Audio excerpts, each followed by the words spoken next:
Hello students, last video में start किया था हमने इलेक्ट्रोमैग्नेटिक इंडक्शन, उसके बारे में पढ़ा था और फ्राडेज लॉ और साथ में लेंज लॉ, ये सब के बारे में हमने पढ़ चुका है। और ये भी बताया था कि फ्राडेज एक्सपेरिमेंट में और ये हेनरी एक्सपेरिमेंट में क्या क्या ऑब्जर्वेशंस देखा गया। अब हम लोग बात करते हैं मोशनल ईएमएफ का। जब किसी कंडक्टर को मैग्नेटिक फील्ड में मूव कराया जाता है तो उस कंडक्टर के अक्रॉस ईएमएफ प्रोड्यूस हो जाते हैं, जिसको ईएमएफ इंड्यूस्ड भी कहा जाता है या फिर इंड्यूस्ड ईएमएफ भी कहा जाता है। तो इसी को हम लोग पढ़ते हैं मोशनल ईएमएफ। देख लेते हैं क्या है। The EMF induced in a conductor moving through a constant magnetic field is known as motional EMF। जैसा ही कहा गया कि EMF इंड्यूस जो भी EMF प्रोड्यूस होता है किसी कंडक्टर में, लेकिन कंडक्टर क्या होना चाहिए, मूव करना चाहिए किसमें, कांस्टेंट मैग्नेटिक फील्ड या फिर यूनिफॉर्म मैग्नेटिक फील्ड में। उसी चीज़ को हम लोग क्या कहते हैं, मोशनल EMF कहते हैं। हमने एक मैग्नेटिक फील्ड लिया, यहाँ पे क्रॉस करके दिखाया गया है, यह मैग्नेटिक फील्ड का है। क्रॉस का मतलब होता है इनटू द प्लेन, तो जितना ही मैग्नेटिक फील्ड है वो सब क्या है, अंदर की तरफ दिया गया है। और इसमें एक छोटा सा कंडक्टर रखा गया है जिसका लेंथ L है और इसे v वेलोसिटी से उस मैग्नेटिक फील्ड में मूव कराया गया है। जैसे ही इसे v वेलोसिटी के साथ मूव कराया जाएगा, इस कंडक्टर में जो भी फ्री इलेक्ट्रॉन्स होंगे वह क्या करेंगे, एक फोर्स एक्सपीरियंस करेंगे या उन पे एक फोर्स लगेगा। उस फोर्स का डायरेक्शन क्या होगा, तो हमने फोर्स का फार्मूला भी पढ़ा रखा है। जब किसी चार्ज पार्टिकल को किसी मैग्नेटिक फील्ड में फेंकते हैं या मैग्नेटिक फील्ड में मूव कराते हैं तो उस पर एक फोर्स लगता है F = Q × V cross B, जैसा कि याद होगा। जब हम इसका अगर वैल्यू निकालते हैं, इसका डायरेक्शन अगर निकालते हैं तो क्या करते हैं, V cross B vector method से पहले V के तरफ रखते हैं, फिर क्रॉस करते हैं तो इनटू द प्लेन है, इसलिए मैग्नेटिक फील्ड की तरफ तो डायरेक्शन ऊपर आया।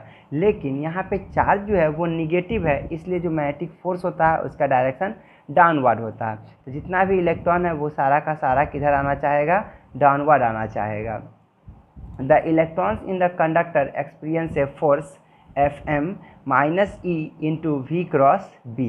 यह क्या है, फोर्स का फार्मूला है जो कि Q × V क्रॉस B से रिप्रेजेंट किया जाता है। जब चार्ज का वैल्यू -E है तो जब किसी इलेक्ट्रॉन को V वेलोसिटी के साथ किसी मैग्नेटिक फील्ड में मूव कराया जाता है तो उस पर लगने वाले फोर्स का वेक्टर फार्मूला जो है वो ये है। जब इसे हम लोग तोड़ देते हैं तो क्या लिखते हैं, QVB sin थीटा लिखते हैं, जो भी एंगल होगा वेलोसिटी और मैग्नेटिक फील्ड के बीच का।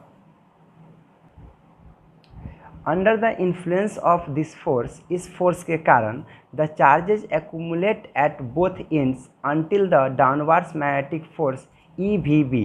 अगर हम यहाँ पे 90 डिग्री का केस लेते हैं, क्योंकि मैग्नेटिक फील्ड तो अंदर की तरफ है और वेलोसिटी सरफेस पे है, तो ये दोनों के बीच क्या है, 90 डिग्री। और sin 90 का वैल्यू कितना होता है, 1 होता है। तो हम यहाँ पे लिख सकते हैं -EVB sin 90, और sin 90 का वैल्यू 1 हो जाएगा तो -EVB। और यहाँ पे मैग्नीट्यूड अगर देखा जाए तो इसका मैग्नीट्यूड क्या हो जाएगा, EVB।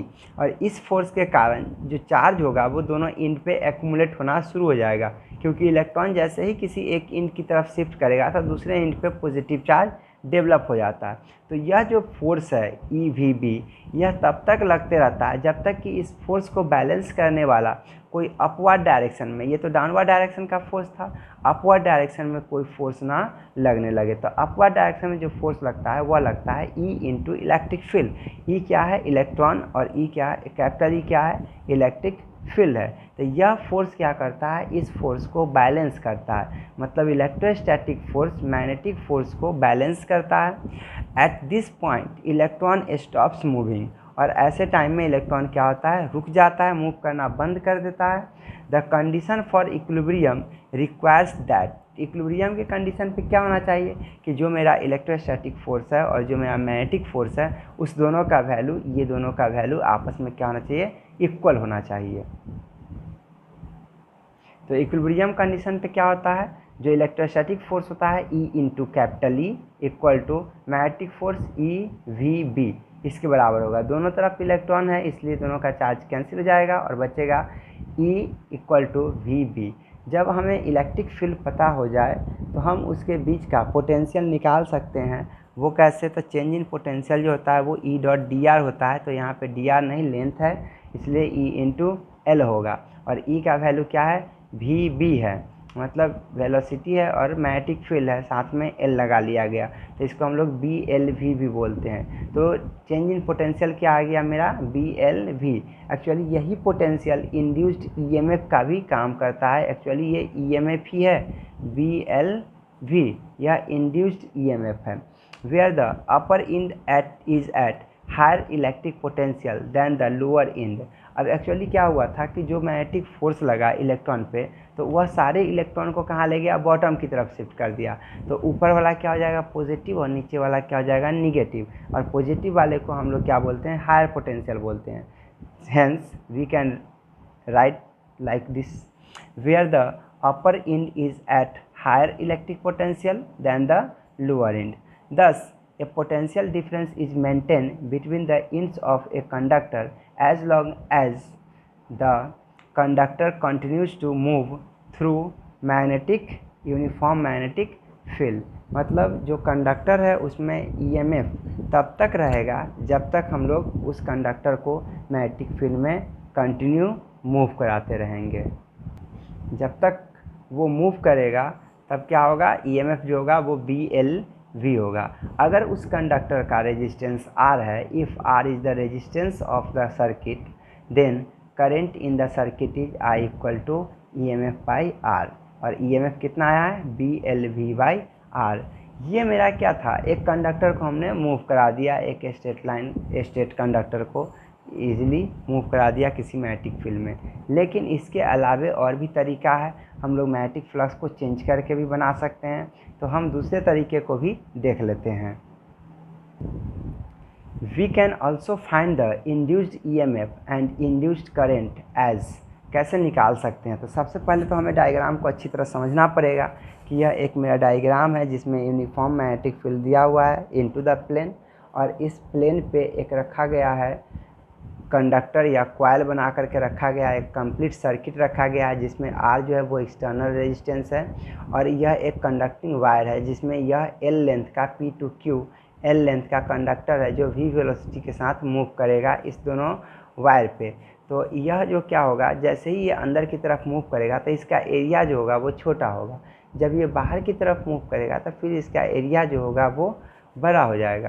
तो एरिया के चेंज होने से मैग्नेटिक फ्लक्स में डिफरेंस आ जाता है, क्योंकि मैग्नेटिक फ्लक्स का जो फार्मूला होता है वो B इंटू ए होता है, और B क्या है, मैग्नेटिक फील्ड है, और ये क्या है, एरिया है। तो किसी दिए हुए एरिया से जो भी फील्ड लाइंस पास करता है उसको हम लोग क्या कहते हैं, मैग्नेटिक फ्लक्स कहते हैं। तो ये डायग्राम अच्छे समझ में आया। अगर इस PQ लेंथ वाले में अगर कोई EMF प्रोड्यूस होता है E, तो हम उसे E से दिखा सकते हैं। दूसरा चीज़ कि इस PQ का इंटरनल रेजिस्टेंस जो भी होगा, जो भी रेजिस्टेंस होगा, वह उस EMF या उस सेल के लिए इंटरनल रेजिस्टेंस का काम करेगा। उसके अलावा जितने भी ये लोड होंगे वो सब एक्सटर्नल रेजिस्टेंस की तरह बिहेव करेंगे। तो अब क्या देख लेते हैं, here L be the length of the moving rod, जो रड है मेरा उसका लेंथ कितना है, L, and let X be the length of the circuit, X क्या है, सर्किट का लेंथ है, in the magnetic field, magnetic field में, in the magnetic field at time T, किसी टाइम टी पे, the magnetic flux through the area bounded by the loop is phi equal to be dot A. तो magnetic field B हो गया और area क्या हो जाएगा, तो जो उसका विड्थ है वो तो एल है और जो भी लेंथ होगा वो एक्स होगा, तो बी एल एक्स, यह क्या हो गया मेरा मैग्नेटिक फ्लक्स हो गया। हम चाहे तो बी लिख सकते हैं यहाँ पे फाई के नीचे। The magnitude of induced EMF, actually EMF में तो क्या होता है कि minus D phi by D T होता है, लेकिन अगर मैग्नीट्यूड की बात करें तो माइनस को भूल जाते हैं। तो ईएमएफ क्या हो जाता है, mod of D phi by D T. जैसे ही मोड लगाने के बाद अगर डी फाई का वैल्यू पुट करते हैं तो बी इंटू एल जो है यह कांस्टेंट टर्म है, तो बी एल बाहर हो जाता है, जबकि एक्स जो है यह डी एक्स यह चेंज होते रहता है डी टी के समय के साथ, क्योंकि कंडक्टर मूव करेगा। तो अब मान लिया जाए इतना बड़ा अगर वायर है, नीचे से भी एक वायर लग गया हुआ है और इसके ऊपर एक कंडक्टर को मूव कराना है, जैसे यहाँ पे है इस ढंग का है, तो अभी तक तो ये पूरा लेंथ है, पूरा एक्स है, अब जैसे ही ये ऐसे मूव किया तब फिर बॉक्स तो इतना छोटा हो गया, मतलब x का वैल्यू क्या होता है, चेंज करते रहता है। तो हम यहाँ पे ये कह सकते हैं कि जो कांस्टेंट टर्म था उसे बाहर निकाल दिए और जो वेरिएबल टर्म था x उसे अंदर डाल दिए। तो क्या आ गया मेरा फाइनली EMF जो हो गया वो BL इंटू dx/dt, और dx/dt कहने का मतलब होता है उस कंडक्टर का वेलोसिटी।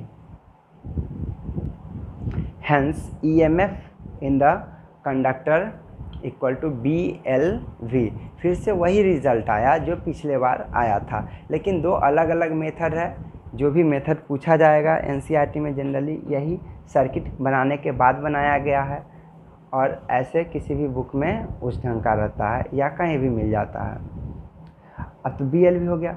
अब the resistance R of the rod QP, जो भी रड है QP या PQ, उसका रेजिस्टेंस स्मॉल r है, may be treated as the internal resistance of the battery, और उस R को हम लोग क्या बोलते हैं, इंटरनल रेजिस्टेंस बोलते हैं, ऐसा माना जाता है।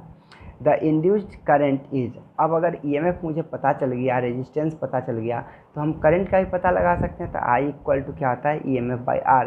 तो EMF तो E हो गया, R की जगह पे क्या हो जाएगा, रेजिस्टेंस जो होगा वो external resistance plus internal resistance, और ये क्या होता है, इक्विवेलेंट रेजिस्टेंस हो जाएगा उस सर्किट का। तो I इक्वल टू क्या हो जाएगा, EMF के बदले हम लोग BLV पुट कर सकते हैं। तो क्या फाइनली मिला मुझे, इंड्यूस्ड करंट का जो वैल्यू मिला वो मिला BLV upon R plus small r, मतलब capital R plus small r। Capital R क्या है, एक्सटर्नल लोड है, जो भी लोड होगा, और स्मॉल r क्या है, उस कंडक्टर का रेजिस्टेंस। और दूसरा चीज़ कि जो भी करंट आता है उस करंट के डायरेक्शन को निकालने के लिए हम लोग किसका यूज करेंगे, तो फ्लेमिंग्स राइट हैंड रूल का यूज करते हैं। The direction of induced current in the coil और conductor is determined by Fleming's right hand rule. अब actually Fleming's right hand rule तो याद रखना ही है कि हाँ ये किस चीज़ में यूज किया जाता है, तो करंट को प्रोड्यूस करने में, जो भी करंट प्रोड्यूस होता है उसके डायरेक्शन को फाइंड आउट करने में। तो ये चीज़ क्या है कि मैं फ्लेमिंग्स राइट हैंड रूल जो है इसका स्टेटमेंट क्या होता है कि stretch the four finger, middle finger and thumb of your right hand. हमारे राइट हैंड का जो भी फिंगर्स है, थंब हो गया, ये हो गया फोर फिंगर, और ये हो गया मिडिल फिंगर, इस तीनों को आपस में स्ट्रेच करना है और म्यूचुअली परपेंडिकुलर, मतलब आपस में परपेंडिकुलर होना चाहिए। तो हमें सबसे पहला क्या मिला statement, stretch the four finger, middle finger and thumb of your right hand in the three mutually perpendicular direction such that the forefinger points the direction of magnetic field। अब इस तरह से करने के बाद हमें ये निकालना है कि ये वाला वैल्यू मैग्नेटिक फील्ड के डायरेक्शन में होना चाहिए। And the thumb indicates the direction of motion, और थंब जो होगा वो डायरेक्शन ऑफ मोशन देगा।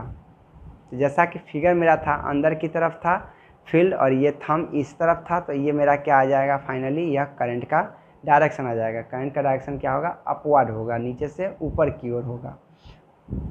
The thumb indicates the direction of motion, then the middle finger indicates the direction of induced current. तो इतना समझना है, इस चीज़ को अच्छे से नोट करके याद कर लेना है। Thank you.